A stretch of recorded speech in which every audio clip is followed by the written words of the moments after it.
اس کو کیا کہتے ہیں اس سی آئی ڈی ٹیم کو؟ F B I. C B I F B I, C B I سے بڑی ایف بی آئی ہے. وہ آتی ہے. کیوں؟ تاکہ یہاں یہ کیس ہوا ہے، اس کیس کے اوپر ہمیں مکمل طور پر اسٹڈی کرنی ہے اور ہمیں کیس کرنے والوں کا پتہ لگانا ہے. تو ایف بی آئی آتی ہے بڑے معزز اور بڑے محترم انداز میں، اور ان کو مکان دیا جاتا ہے رہنے کے لیے، سب کچھ ان کی عزت ہوتی.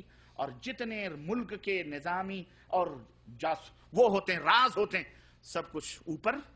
مجرم کم، وہ اس ملک میں مجرم زیادہ بناتے ہیں. وہ خود جرم کرتے ہیں اور ملک کو کھوکھلا کر دیتے ہیں. جس ملک میں جاتے ہیں کھوکھلا اور برباد کر دیتے ہیں. اس کے بعد دادا کو کہتے ہیں اب آ جاؤ، بجلی غائب ہے، کرنٹ خلاص ہے، پیٹ لو جیسے پیٹنا چاہتے ہو. سمجھ آئی کہ نہیں آئی؟ اس لیے مسلمانوں، اللہ کے بندو، اے میرے نبی کی پیاری پیاری امت کے لوگوں، رحم تمہارے اوپر آتا ہے اور اپنے اوپر آتا ہے کہ آج ہم کیوں نہیں ہوش کے ناخن لے رہے؟ آج ہم کیوں غفلتوں کی چادر اوڑھے ہوئے سو رہے ہیں؟ ہمارے ملکوں میں جو سازشیں ہو رہی ہیں، ہمارے اپنے ملکوں کے اندر جو ہمارے سازشیں ہو رہی ہیں، اس کو بھی ہم نہیں پہچان رہے، ہم اس کو بھی جاننے کی کوشش نہیں کر رہے ہیں. ہم کب بیدار ہوں گے جب ہم کو ہلاک و برباد کر دیا جائے گا، اور جب ہم کو ہمارے پیروں کے نیچے سے زمینیں کھینچ لی جائیں گی اور ہمیں قبروں کے اندر سلا دیا جائے گا. آج ہماری مدد کو کوئی نہیں آ رہا ہے. اگر اللہ مدد نہ کرے تو کوئی کر سکتا؟ آج جتنے بھی تم مردے پوج رہے، جتنے بھی قبریں پوج رہے، جتنے بھی بابے ہیں، جتنے بھی پگاڑے ہیں، جتنے بھی پیر اور مولوی ہیں، جتنے بھی صوفی سنت ہیں، جتنے بھی چلے پلے ہیں، اور جتنے بھی دنیا کے اندر تم پوج رہے ہو، ہمارے ملکوں کے اندر گلی گلی محلے محلے چادر چڑھ رہی ہے، یہ فلانے شاہ کا، یہ فلانے بابا. کوئی مدد کرنے کے لیے تیار ہے؟ کوئی مدد کر رہا ہے تمہاری؟ بولو. کوئی آ رہا ہے؟ کیوں نہیں آ رہا ہے؟ اس لیے کہ جن کی اللہ مدد نہ کرے ان کی کوئی مدد کر سکتا؟ اس لیے اپنے اللہ سے اپنے رشتوں اور اپنے تعلقات کو جوڑو. میرے عزیزو، بات لمبی نہ ہو، میں عرض یہ کر رہا تھا، یہ جو 9 مسلموں کی ٹیم تھی جو اس لیے تیار ہوئی تھی تاکہ اندر سے مسلمانوں کو برباد کیا جائے، اس کا قائد و رہنما کون تھا؟ عبداللہ ابن سبا یہودی تھا، جو حضرت عثمان کے دور خلافت میں اسلام لایا. اور سبائی گروہ، ہر زمانے میں یہ گروہ اپنا کام کرتا رہا، یہ ٹیم اپنا کام کرتی رہی. اس کی کوشش یہی رہی کہ کسی طرح سے مسلمانوں کے عقیدوں میں زہر کھول دیا جائے، شرک اور بدعات کا زہر مسلمانوں کے عقیدوں میں گھول دیا جائے، اور انہیں کتاب و سنت کی صحیح تعلیمات سے بے بہرا اور اندھا کر دیا جائے. چنانچہ ان کی یہ کوشش کامیاب بھی ہوئی، اور انہوں نے اپنے فاسد عقیدوں پر اسلام کی چھاپ لگا کر، یہ میڈین، یہ چائنا ہے، لیکن اس کے اوپر کس کی چھاپ لگائی؟ جاپان کی، تاکہ بیٹا مارکیٹ کے اندر زیادہ چلے. تو ان کی تھی وہ چیز، تو ان کی پروڈکشن، ان کی بنائی ہوئی، انہوں نے تیار کی تھی اپنے مزاج، وہ اپنے دماغ سے، لیکن اس کے اوپر چھاپ کیا لگائی؟ اسلام کی مہر لگائی. کس کی؟ تاکہ اسلام کے نام پر مسلمانوں کے اندر اس کو سپلائی کیا جائے. چنانچہ انہوں نے اپنے باطل عقیدوں پر اسلام کی مہر لگا کر مسلمانوں میں عام کر دیا.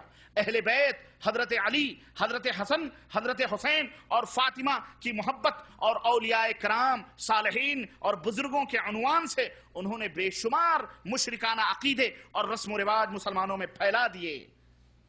اولیاء کا نام لے کر، بزرگوں کا نام، بڑے بزرگ، بہت بڑے بزرگ ہیں، نظر اٹھتی ہے تو بس صحرا بھی سبزہ زاروں میں تبدیل ہو جاتے ہیں.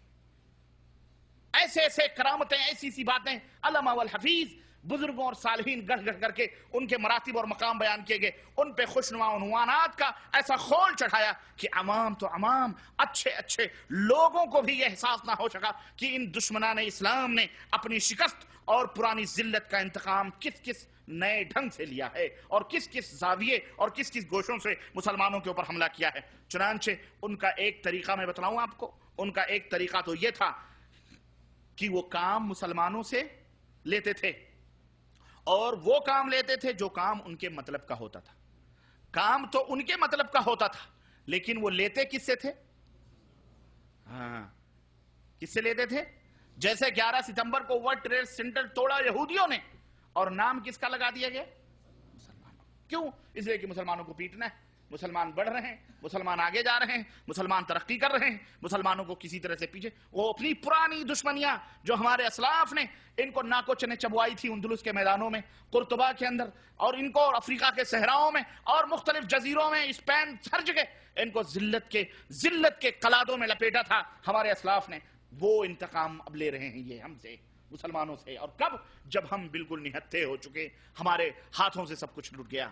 اس طرح سے مسلمانوں، میرے عزیزوں، میرے دوستوں، انہوں نے مسلمانوں سے کام لیا، اپنے مطلب کا کرواتے تھے، اور عنوان ایسا رکھتے تھے کہ مسلمانوں کو بجائے عار اور شرمندگی کے انہیں فخر محسوس ہو۔ کام مسلمان کریں تو ایسا نہیں، بلکہ فخریہ وہ کام کریں۔ میں آپ کو مثال دوں، اس کی مثال آپ کو میں بتاؤں۔ غزوہ خیبر، پتا ہے کس مہینے کے اندر یہ غزوہ ہوا ہے؟ غزوہ خیبر کس مہینے میں ہوا ہے؟ اور یہودیوں کو اللہ کے رسول صلی اللہ علیہ وسلم نے ناکوں چنے غزوہ خیبر میں چبوایا ہے، کس مہینے میں ہوا ہے؟ کسی کو نہیں معلوم ہے۔ تمہیں اپنی تاریخ کا بھی پتہ نہیں، یہ کتنے سینکڑوں کی تعداد میں بیٹھے ہو اور کہتے ہو ہم مسلمان ہیں، تمہیں نبی کی سیرت اور نبی کے غزوے کا بھی پتہ نہیں۔ غزوہ خیبر کس مہینے میں ہوا ہے؟ یہ بتاؤ، حضرت حسین رضی اللہ تعالیٰ عنہ کی شہادت کس مہینے میں ہوئی؟ محرم۔ جو حقیقی بات ہے اس کا تمہیں علم نہیں، اور جو جھوٹ ہے اس کا تمہیں بہت اچھی طرح سے علم ہے۔ یہی میں تمہیں بتلانا چاہ رہا ہوں، یہی میں تمہیں فکر دینا چاہ رہا ہوں کہ دشمن نے جو تمہارے ساتھ حرکتیں کی ہیں، مسلمانوں، حضرت حسین نماز رسول رضی اللہ تعالی عنہ، ان کی شہادت ماہ محرم میں ہرگز قطعی نہیں ہے، بلکہ بعض روایتوں کے اندر یہاں تک آتا ہے کہ ماہ سفر میں ان کی شہادت واقع ہوئی ہے۔ اب آپ کہو گے یہ تو ربانی صاحب یہ عجیب و غریب بات کر رہے ہیں، لیکن اٹھاؤ تاریخ کے پردے، اٹھاؤ تاریخ کو، تب تمہیں پتہ چلے گا۔ تمہیں تو نبی کی سیرت کا پتہ نہیں، اور حضرت حسین کی شہادت کا تمہیں کہاں سے پتہ ہوگا؟ تمہیں توتوں نے جس طرح سے رٹا دیا، مولویوں نے تمہارے جس طرح بتلا دیا، اسی کو تم رکھتے ہو۔ وہ غزوہ خیبر جس میں یہودیوں کے ٹانگیں کاٹی گئیں، جس میں ان کا سب سے بڑا پہلوان مرہب قتل کیا گیا، حضرت علی بن ابی طالب رضی اللہ تعالیٰ عنہ نے جس کو ذلیل کیا، اور جس کے بارے میں آتا تھا اس کا اپنا قلعہ تھا، اور جاؤ کبھی خیبر دیکھو مرہب کا قلعہ، جس قلعے کے شیر کی طرح فصیلوں کے اوپر چلتا تھا وہ، اس کا مقابلہ 10-20 بڑے بڑے پہلوان سینکڑوں نہیں کر سکتے تھے۔ اس کو ذلیل کیا حضرت علی بن ابی طالب رضی اللہ تعالیٰ عنہ کے ہاتھوں۔ اللہ تبارک و تعالیٰ نے خیبر کے میدان میں ان کا سب سے بڑا رستم مارا گیا۔ کس مہینے میں؟ محرم الحرام کے مہینے میں۔ کس مہینے میں؟ محرم الحرام کے مہینے میں۔ یہ ان کی سب سے بڑی شکست اور ان کی سب سے بڑی ذلت تھی۔ اس سے بڑی ذلت کا تماشا وہ نہیں دیکھ سکتے تھے۔ قادسیہ، مدائن کس مہینے میں فتح ہوئے ہیں تمہیں پتا ہے؟ اللہ اکبر، تمہیں یہ بھی نہیں معلوم ہے۔ اور کس کے ہاتھوں اللہ نے فتح دی ہے؟ حضرت سعد ابن ابی وقاص رضی اللہ تعالیٰ عنہ کے ہاتھوں۔ کس کے ہاتھوں؟ حضرت سعد ابن ابی وقاص رضی اللہ تعالیٰ عنہ کے ہاتھوں۔ اور کس مہینے میں قادسیہ کی جنگ ہوئی ہے اور اللہ تعالیٰ نے فتح دی ہے؟ وہ مہینہ بھی سنو۔ اور اس قادسیہ کے اندر کس کو مارا گیا؟ رستم کو۔ کس کو؟ رستم کا نام سنا ہے تم نے؟ اپنے بچوں کے نام تم رکھتے ہو رستم زمان۔ کیا نام رکھتے ہو؟ رستم۔ یہ کون تھا؟ یہ کافر تھا۔ رستم زمان جس کو کہا جاتا تھا، قادسیہ کی جنگ میں مدائن کے اندر اس کو شکست ہوئی، اور مسلمانوں نے ان کے فوجوں کے چھکے چھڑائے، اور الحمدللہ اسلام کا پرچم غالب رہا اور اسلام سربلند ہوا۔ سعد بن ابی وقاص رضی اللہ تعالیٰ عنہ کے ہاتھوں میں اللہ تبارک تعالیٰ نے ان کے ہاتھوں سے قادسیہ اور مدائن کو فتح کیا۔ کس مہینے میں؟ اور رستم کس مہینے میں مارا گیا؟ یہی محرم کا مہینہ تھا۔ کس کا مہینہ تھا؟ محرم کا مہینہ۔ اللہ اکبر۔ نبی کی تاریخ دیکھو، نبی کی باتیں سنو۔ نبی فرماتے ہیں کہ محرم الحرام کا مہینہ جب مدینے میں پہنچتے ہیں، یہودی روزہ رکھتے ہیں۔ کہا کیوں روزہ رکھتے ہو؟ کہا اس لیے رکھتے ہیں کہ ہمارے نبی موسیٰ کو اللہ تعالیٰ نے فرعونیوں سے اس مہینے میں نجات عطا فرمائی۔ اللہ کے نبی نے فرمایا یہ تو خوشیوں کا دن ہے، خوشیوں کا موسم ہے، ہمارے نبی موسیٰ تو تمہارے نبی تھے لیکن ہمارے نبوتی بھائی ہیں، اس لیے ہمیں زیادہ حق پہنچتا ہے کہ ہم اس مہینے میں روزہ رکھیں۔ چنانچہ عاشورے کا روزہ نبی کریم صلی اللہ علیہ وسلم نے رکھا اور صحابہ کرام سے رکھوایا اور فرمایا آئندہ اگر میں زندہ رہا تو یہودی ایک روزہ رکھتے ہیں، مسلمانوں تم 2 روزے رکھنا، ان کی مخالفت میں۔